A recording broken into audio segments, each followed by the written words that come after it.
આજે અમે બોટાદ જિલ્લાના સમગ્ર કોળી સમાજ ઠાકોર સમાજના આગેવાનો અહીંયા શુભેચ્છા મુલાકાતે ખબર અંતર પૂછવા નવનીતભાઈ બાદલિયાના ફાર્મે અમે આવ્યા છીએ। તો આજે અમે એવો પણ આગ્રહ રાખીએ છીએ કે અમારા પ્રતિનિધિ મંડળે જે ગાંધીનગરમાં સરકારશ્રીને જે નવનીતભાઈ વિશે જે ન્યાય અપાવવા માટે જે રજૂઆત કરી છે સરકારશ્રીને,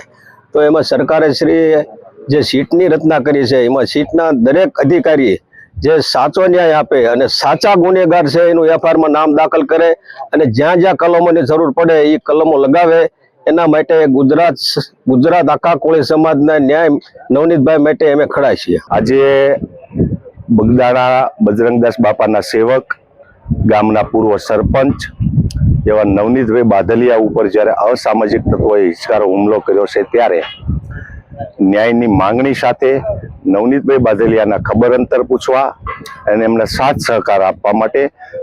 બોટાદ જિલ્લા સમસ્ત કોળી અને ઠાકોર સમાજના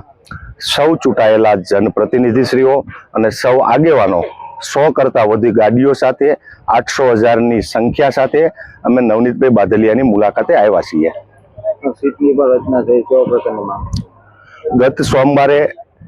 અમારા કોળી સમાજના હૃદય સમ્રાટ અને ગુજરાત સરકારના સિનિયર મંત્રી માનની પરસોત્તમભાઈ સોલંકી સાહેબની અધ્યક્ષતામાં સમાજના સૌ ધારાસભ્યશ્રીઓ, સંસદ સભ્યશ્રીઓ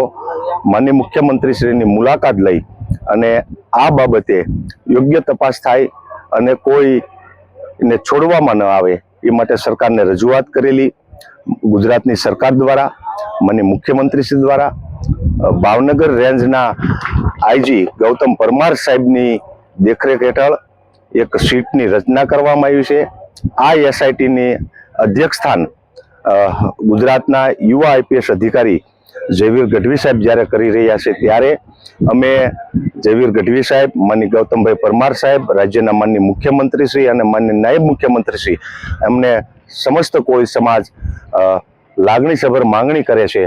કે આ નવનીતભાઈ બાદલિયા ઉપર જે અસામાજિક તત્વોએ હુમલો કર્યો છે એમાં કોઈને છોડવામાં ન આવે, યોગ્ય તપાસ કરવામાં આવે અને સાથે સાથે નવનીતભાઈ બાદલિયા જે એમની ફરિયાદમાં જે વાત કરી રહ્યા છે એ પાસા ઉપર તપાસ કરવામાં આવે અને આમાં જે 8 આરોપી પકડાયા છે એમાં જો કોઈ બાકી રહી ગયું હોય તો ખાસ કરીને નવનીતભાઈ બાદલિયા જે આક્ષેપ કરી રહ્યા છે એ પાસા ઉપર તપાસ કરી અને નવનીતભાઈ બાદલિયાને યોગ્ય ન્યાય આપે એવી હું માંગણી કરું છું।